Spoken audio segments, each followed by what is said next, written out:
नमस्कार, आप देख रहे हैं कशिश न्यूज और आपके साथ मैं हूं दीपक शर्मा। समय ऐसा है कि इस हाथ दे उस हाथ ले का सिद्धांत ही सरस लगता है। सुनने में तो ये भी आता है कि लोग तो खैरात भी देते हैं तो खुदा के खिदमतगार दिखने के इरादे से। यहाँ तक कि तोहफे के पैकेट में क्या है ये देखने से पहले लोग ये देखते हैं कि तोहफा देने वाले की नीयत क्या है, और तोहफा देने वाला अगर सियासी हो तो दिमाग में नफा नुकसान का गुणा गणित शुरू हो जाता है। देने वाली की नीयत और देने के बाद वो उसका मोल कैसे वसूलेगा, कितना वसूलेगा, और देने लेने वाले इस रिश्ते में कौन कितना फायदे में रहेगा, ये सब समीकरण दिमाग की नसों पर जोर डालने लगता है। फिलहाल तो तोहफा लेने देने की परंपरा वाला त्योहार ही आया है। ईद मुबारक बोलने के साथ ईदी देने की परंपरा रही है। ऐसे में जो ईद की सेवइयों का स्वाद लेने से परहेज करने के लिए बदनाम रहा हो और वो भी वजह स्वास्थ्य नहीं सियासी बताया जाता हो, तो वह व्यक्ति अगर ईद पर तोहफा दे रहा हो, ईदी दे रहा हो, तो सवाल पूछा जाना स्वाभाविक है कि क्या मुस्लिम वोट के लिए है ईद पर सौगाते मोदी। सवाल का जवाब लेंगे हम। हमारे साथ कुछ मेहमान जुड़े हुए हैं, उनसे आपका परिचय करा दें। हमारे साथ बीजेपी की ओर से पार्टी का पक्ष रखने के लिए अनामिका पासवान जी हैं, जेडीयू की ओर से पार्टी का पक्ष रखने के लिए महेश दास जी हैं, और आरजेडी की ओर से पार्टी का पक्ष रखने के लिए विधायक सतीश दास जी हैं। आप तीनों का बहुत बहुत स्वागत है। सबसे पहले तो अनामिका जी, जो स्वाभाविक सा सवाल उठता है कि क्या मुस्लिमों के वोट के लिए है ये सौगाते मोदी का गिफ्ट पैक, ईद पर मिलने वाली ईदी कह लें, क्या कहेंगी? भाई, हम लोग वोट की राजनीति नहीं करते हैं, और हमारे जो प्रधानमंत्री हैं आदरणीय नरेंद्र भाई मोदी जी, वो सबका साथ सबका विकास के साथ ही चलते हैं। और सौगाते मोदी जो है वह एक पैगाम है कि हम सभी धर्मों से प्यार करते हैं, और 32 लाख लोगों तक हम सौगाते मोदी पहुंचाने का हमने प्रण लिया है, और 32,000 मस्जिदों में हम जाकर वितरित करेंगे और परिवारों तक पहुंचाएंगे, उन ज़रूरतमंद लोगों को पहुंचाएंगे जो कुछ कमियों की वजह से अच्छे से ईद नहीं बना पाते हैं, वो मिठास हो चाहे वस्त्र के रूप में हो। और इन लोगों को क्यों लगता है कि ये वोट की राजनीति है? आप देखिए ना, प्रधानमंत्री मुद्रा लोन है, उसमें 20% मुसलमानों को लाभ मिला, तो क्या ये वोट की राजनीति है? भारत सरकार की जो योजना चल रही है, चाहे वो आवास योजना हो या किसी भी प्रकार, या आप टॉयलेट योजना ले लीजिए, आयुष्मान भारत योजना ले लीजिए, उन सभी में हमारे मुस्लिम भाई को भी बराबरी से हक मिल रहा है। तो भाई, ये वोट की राजनीति नहीं है। हमारे प्रधानमंत्री जी आपको सौगात दे रहे हैं, और ये ईदी के रूप में दे रहे हैं, और ये खुशहाली का पर्व है। ये धर्मनिरपेक्ष देश है, और इसमें हम सभी लोग खुशहाल तरीके से रहते हैं, ये इसका प्रतीक है। ये वोट की राजनीति तो महागठबंधन वाले करते हैं। चलिए, वो क्यों ऐसा देख रहे हैं या क्यों इस तरह का बयान दे रहे हैं, उन्हीं से पूछ लेते हैं। सतीश जी, वोट की राजनीति नहीं करते हैं, ये उन जरूरतमंद परिवारों की ईद में मिठास घोलने का प्रयास कर रहे हैं सौगाते मोदी गिफ्ट पैक से। आप लोगों को, मोदी विरोधियों को, इसमें सियासी मुद्दा क्यों नजर आ रहा है? है कि ये जो गिफ्ट है त्योहारी कम और राजनीतिक ज्यादा लगता है, और इसीलिए ये इसका जो नाम चयन किया गया है कि सौगाते मोदी, या ईद में अपने कमाई का एक परसेंटेज निकालने का एक रहता है कि भाई आप ईद के मौके पर ज़कात निकालते हैं, तो क्या मोदी जी अपनी कमाई के हिस्से से दे रहे हैं देशवासियों को, मुस्लिम धर्म के लोगों को, कि क्या ये अपने मित्र अडानी अंबानी के पैसे के हिस्से से दे रहे हैं? यदि प्रधानमंत्री दे रहे होते तो इसका नाम होता सौगाते पीएम, सौगाते प्रधानमंत्री। लेकिन सौगाते मोदी ये नाम रख के साबित करना चाहते हैं कि मोदी जी अपनी कमाई से ये जो 32 लाख लोगों तक जो पहुंचने का मामला है, मोदी जी क्या अपनी कमाई से दे रहे हैं? पहली प्रतिक्रिया हम पूरी बात सुन लेते हैं। जी सतीश जी। दूसरी बात, सबसे महत्वपूर्ण बात है कि आपने सबसे पहले उनको तो सौगात सुरक्षा का देना चाहिए था, सौगात उनके साथ शिक्षा का देना चाहिए, सौगात उनके अंदर विश्वास का देना चाहिए, सौगात आप उनके अंदर रोजगार का देना चाहिए। तो ये सौगातें मोदी ये सिर्फ ईद में दे रहे हैं, तो क्या आप उन तमाम जो 80% भारत में जो हिंदू धर्म के मानने वाले जो गरीब है, क्या उनके लिए सौगातें होली आप नहीं दे सकते थे? सौगातें दीपावली नहीं दे सकते थे? सौगातें दशहरा नहीं दे सकते थे? तो गरीब तो सबसे ज्यादा हिंदू धर्म में ही मानने वाले दलित परिवार के लोग हैं, आदिवासी परिवार के लोग हैं, तो उनको तो आपने सौगात नहीं दिया। तो ये क्या दिखाता है कि आप जिनकी नागरिकता छीनना चाहते हो, आप जिनका वक्फ बोर्ड ला करके जिनके जो पुश्तों की जमीन है, मस्जिद की, कब्रिस्तान की, ईदगाह की, उनके जमीन को आप छीनना चाहते हैं और सौगातें मोदी दे करके ईद के मौके पर आप उनको खिलाना चाहते हैं। चलिए, ये एक बिंदु सतीश जी आपने उठाया है, इस पर हम जरूर प्रतिक्रिया जानना चाहेंगे और हम अनामिका जी से लेंगे बात, लेकिन पहले महेश जी की पहली प्रतिक्रिया ले लेते हैं क्योंकि सहयोगी रहे हैं और चूंकि सतीश जी के वक्तव्य में वक्फ वाला मुद्दा भी आया और हमने देखा है कि अलविदा जुमा की नमाज पढ़ने के लिए जो अधिकांश मस्जिदों में नमाजी इकट्ठा हुए थे, उन्होंने बाह में काली पट्टी बांधकर वक्फ बिल का विरोध भी जताया है। तो एक तरफ तो मोदी पर आरोप है कि वक्फ में संशोधन करके उसके हक को कम करना चाहते हैं, उसके हक के संपत्ति पर कब्जा करना चाहते हैं, इस तरह के आरोप हैं और इन्हीं आरोपों से अपनी छवि धूमिल ना हो इसके लिए ये तोहफा दे रहे हैं। क्या कहेंगे सतीश जी? सतीश जी ने जो आरोप लगाया उस पर क्या कहेंगे महेश जी? देखिए, ये तो स्वागत योग्य फैसला है और नरेंद्र मोदी जी ने सबका साथ, सबका विकास और सबके विश्वास के साथ किया है। तो इन लोगों के तरह तो नहीं कि वोट की राजनीति कर रहे हैं। अगर मुस्लिम समुदाय के लोग सौहार्दपूर्ण भाईचारा के भाव से अगर नरेंद्र मोदी जी ये शुरुआत किए हैं तो हम समझते हैं कि ये स्वागत योग्य फैसला है। और बिहार में तो नीतीश कुमार जी के सरकार ने जिस तरह से मुस्लिम समुदाय के लिए न्याय के साथ विकास जो किया है और इन लोगों ने जो सिर्फ मुस्लिम कम्युनिटी को ठगने का काम किया है, आप देख लीजिए ना भाई कि भागलपुर दंगा इनके समय में हुआ था, इन्होंने क्या न्याय दिलाया क्या उनको? जब हम लोगों की एनडीए की सरकार बनी तभी उनको न्याय मिला है। उस रास्ते पर ना जाएं तो बेहतर है, फिर गुजरात के रास्ते पर सतीश जी लेकर चलेंगे और वहां काफी कुछ गिनाने के लिए उनके पास आंकड़े होंगे। हम तोहफे पर फोकस करते हैं ना, छवि सुधारने के लिए क्या तोहफा दिया जा रहा है? नीतीश कुमार से प्रभावित हुए हैं मोदी? देखिए, नीतीश कुमार जी तो बेशक बिहार में जिस तरह से मुस्लिम सभी धर्मों और सभी समुदाय के लिए काम कर रहे हैं, वो एक नजीर के तौर पे पेश हो ही रहा है, इसमें कहीं कोई दुराई नहीं है। हम समझते हैं कि अगर भारतीय जनता पार्टी के तरफ से ये फैसला किया गया है तो इसको स्वागत करना चाहिए। चलिए, आप कह रहे हैं स्वागत करना चाहिए, लेकिन छवि सुधारने की भी कवायद हो रही है, ये आरोप लग रहा है। हम अनामिका जी से जान लेते हैं। अनामिका जी, एक महत्वपूर्ण सवाल जो सतीश जी ने उठाया उसका पहले जवाब दे दीजिए कि अगर इतनी ही चिंता है तोहफों की और तोहफा देने की इतनी ही फिक्र है आपको, तो सिर्फ मुस्लिमों को क्यों तोहफा बांटा जा रहा है? अन्य त्योहारों पर अन्य समाज को तोहफा क्यों नहीं बांटा जा रहा है? ये आरजेडी वाले जो है ना, अगर हम बहुत अच्छा काम भी करते हैं तो भी इन्हें पसंद नहीं, और अगर हम किसी गलत चीजों को भी सुधारते हैं तो भी इन्हें पसंद नहीं। अगर हम कुछ नहीं करते हैं तो भी आरोप लगाते हैं, अगर हम करते हैं तो भी ये आरोप लगाते हैं। इनके आरोप लगाने से हमें कोई फर्क नहीं पड़ता। आप सतीश जी ये जवाब हमको दे दीजिए कि क्या बिहार सरकार और भारत सरकार की योजनाओं का लाभ हमारे मुसलमान भाई नहीं ले रहे हैं?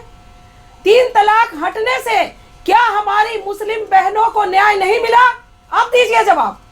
अब आपने वक्फ बोर्ड का सवाल उठाया है कि हम जमीन हड़पना चाहते हैं। आप हमें बताइए कि भारतीय जनता पार्टी और हमारे प्रधानमंत्री जी उस 75% मुसलमान भाइयों के साथ खड़े हैं जो पसवंदा है, कुंजड़ा है, दर्जी है, लेकिन आप लोग किसके साथ खड़े हैं? आप लोग चंद कठमुल्लों और मौलवी के साथ खड़े हैं।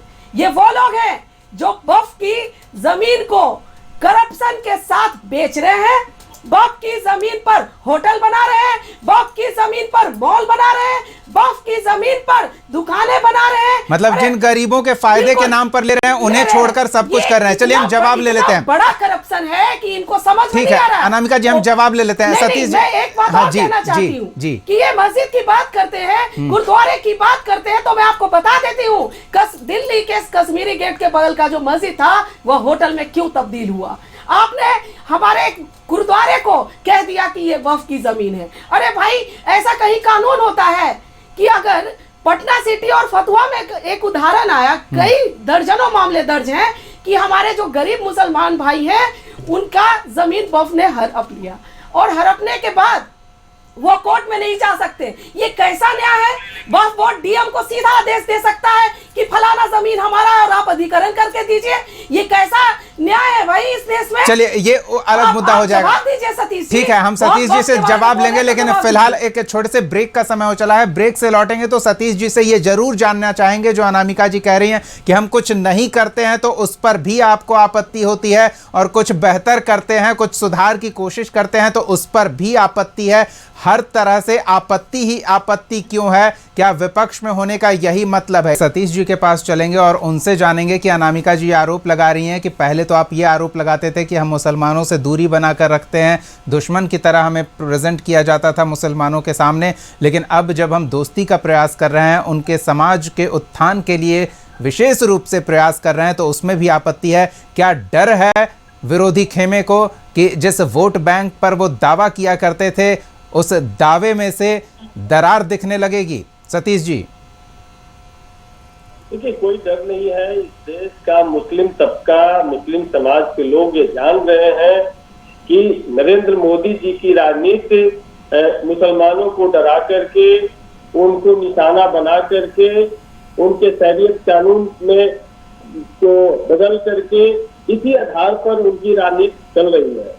ये लोग एक माहौल बनाना चाहते हैं। आपने तो देखा सतीश जी, आपकी राजनीति किस पर चल रही है? आपकी राजनीति किस पर चल रही है? एमवाई समीकरण बना के, एमवाई समीकरण बना के। चलिए एक बार सुन लेते हैं उनकी बात। सतीश जी, ये माहौल बना रहे हैं या आप इनके बारे में माहौल बनाकर मुसलमानों को अपने पक्ष में बना रहे हैं? नहीं, इनका चरित्र बताता है कि बिल्किस बानो के बलात्कारियों को, उनके हत्यारों को किस तरीके से मेहमान आप पेरोल पर रिलीज करते हैं, उनको माला पहनाते हैं, डीजे बजा करके उनका अभिनंदन करते हैं। ये बताता है उनको कि आप किस तरीके से आप उनके जो मौलाना आजाद अब्दुल कलाम के नाम पर जो स्कॉलरशिप है आप उसको रोक देते हैं। आप किस तरीके से होली के दिनों में आप मस्जिद को ढकते हैं। दुनिया में एक पहली घटना, आप किस तरीके से भय का माहौल। सतीश जी, दुनिया में पहली घटना हिंदुस्तान ने वो भी देखी थी जब मंदिरों को ढका गया था, उसे क्यों भूल जाते हैं? भाई सतीश जी, आप हमको एक जवाब दीजिए कि आपका जो एमवाई समीकरण है वो कहीं से खराब तो नहीं हो रहा है? इतना तिल मिलाने की क्या बात है? जब हम मुसलमान के पास जा रहे हैं तो आप तिल मिला क्यों रहे हैं? कहते हैं कि नमाज पढ़ना है तो कब्रिस्तान में जाकर के पढ़ो। वही उन्हीं के विधायक बचौल कहते हैं कि भाई जुम्मे के दिन होली पड़ गया इसलिए जुम्मे की नमाज घर में पढ़ो। तो इस तरीके का भय का वातावरण बनाने वाले सतीश जी, बातों को घुमाइए मत, बातों को घुमाइए मत। हम लोगों ने ये कहा है कि रोड आवाजाही के लिए होती है और सड़क पर लॉ एंड ऑर्डर कायम रखने के लिए आप मस्जिद में नमाज पढ़े। फिर भी अनामिका जी हमको जवाब दीजिए कि क्या हिंदू मंदिर से निकलकर रोड पर पूजा करता है? क्या सिख गुरुद्वारे से निकलकर रोड पर अरदास करता है? क्या ईसाई चर्च से निकलकर रोड पर प्रेयर करता है? आप हमको जवाब दीजिए, आप हमको जवाब दीजिए। लगाने वाले, चलिए ठीक है, जीएसटी लगाने वाले लोग, ये मोदी। अरे आप क्या बोलेंगे? सतीश जी एक सेकंड, अनामिका जी, अनामिका जी ठीक है, अनामिका जी, अनामिका जी, अनामिका जी ठीक है। सतीश जी एक सेकंड, सतीश जी एक सेकंड, हम जरा थोड़ा आप लोग सांस ले लीजिए, काफी आप आवेश में आ जा रहे हैं। नहीं, हम आएंगे आपके पास, महेश जी आएंगे। हमारे पास एक और मेहमान है, उन्हें भी समय देना होगा ना, नहीं तो वो कहेंगे कि पक्षपात कर रहे हैं आप मोदी की तरह, कि उन्हें तोहफा दे रहे हैं और हमें कुछ नहीं देना, जिस तरह के आप आरोप लगा रहे हैं। तो महेश जी को समय देना बनता है थोड़ा सा। महेश जी, कहीं इस बात का डर तो नहीं है और कि जो छवि गढ़ी गई है उस छवि में अगर सुधार नहीं किया गया तो आगे जेडीयू को भी नुकसान हो जाएगा? जेडीयू को बीजेपी के साथ जाने से जो उनका पारंपरिक एक छोटा सा हिस्सा वोट बैंक का माना जाता है, अल्पसंख्यक समाज का रहा है, क्योंकि आरजेडी और कांग्रेस उस पर अपनी दावेदारी करती रही है, तो हम चाहेंगे कि आप उस पर अपनी बात रखें। बीजेपी के साथ जाने के नुकसान से बचने के लिए क्या छवि सुधारने का ये तरीका दिया गया है? देखिए दीपक जी, हमारी अलायंस भारतीय जनता पार्टी के साथ 1996 से है और इसको नेचुरल अलायंस कहा जाता है। इसलिए इस चीज का ये चिंता ना करें कि हमारा क्या होगा। ये तो जब बचौल जी भी बयान दिए थे तो इन लोगों ने बहुत सारा हल्ला किया, लेकिन बिहार में नीतीश कुमार जी की सरकार है और नीतीश जी जब तक हैं वो किसी के साथ भी कुछ नहीं हो सकता है। इसकी चिंता ये लोग छोड़ दें, क्योंकि इन लोगों ने सिर्फ भड़काने का काम किया है।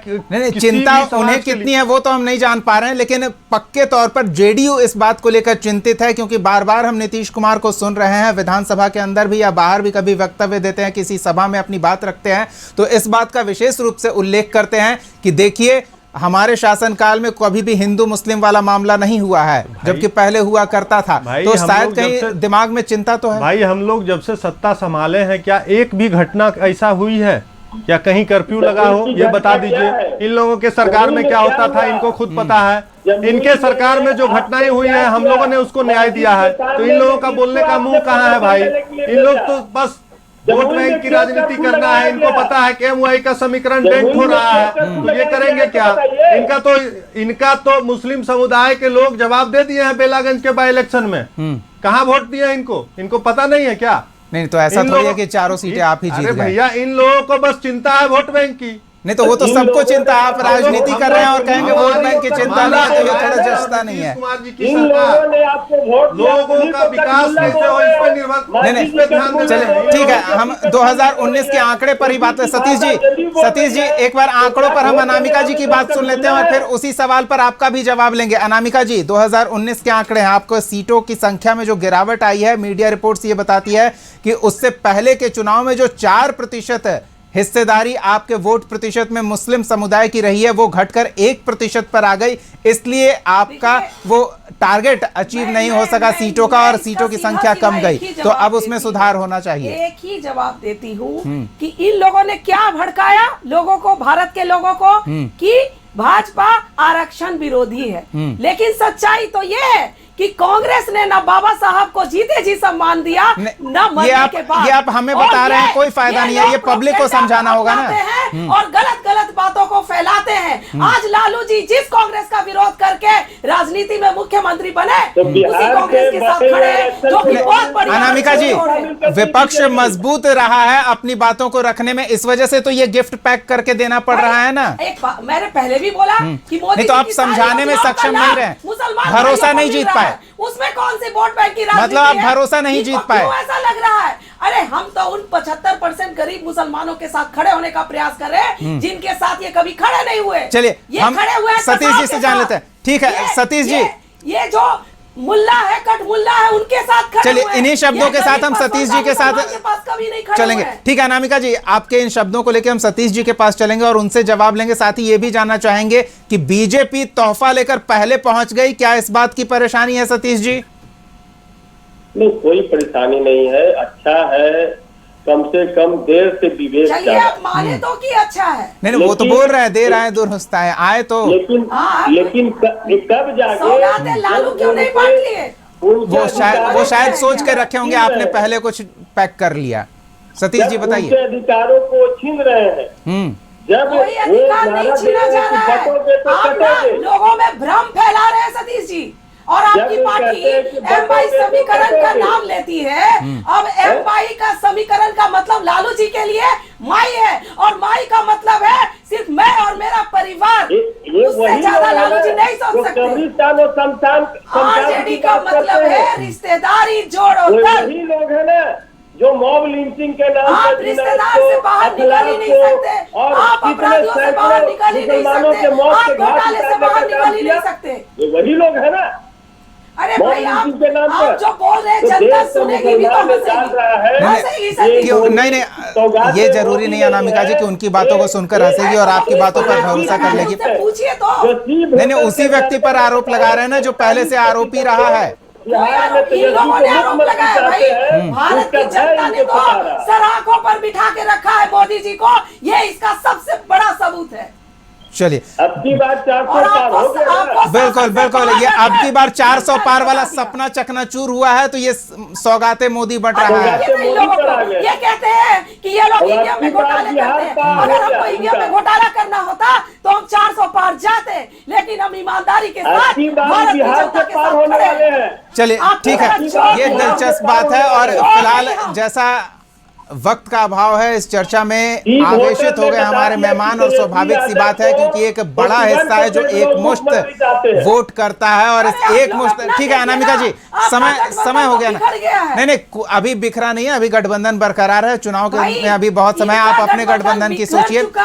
चलिए, बहुत बहुत धन्यवाद सतीश दास जी, अनामिका पासवान जी और महेश दास जी इस चर्चा में शामिल होने के लिए। हम इस जानने की कोशिश में जुटे हुए थे इस सवाल के माध्यम से कि जो एक मुश्त वोट बैंक के तौर पर सियासत में देखा जाता है समाज, वो मुस्लिम समाज क्या एक तोहफे से लुभाया जा सकता है, या फिर जो पुरानी बातें हैं वो याद रहेंगी जहन में जब वो चुनावी मैदान में चुनने के लिए उतरेंगे, क्योंकि बिहार में चुनाव नज़दीक है और जेडीयू जो बीजेपी के साथ है, कहीं उसे नुकसान ना हो, तो इस नुकसान की भरपाई के लिए ये तोहफा तो नहीं बट रहा है, ये हर खेमा सोच रहा होगा। और विरोधी खेमा शायद ये सोचकर आवेशित है कि कहीं उनके वोट बैंक में डेंट न लग जाए, जो संभावना जेडीयू के हमारे साथ बैठे प्रवक्ता ने बताया है।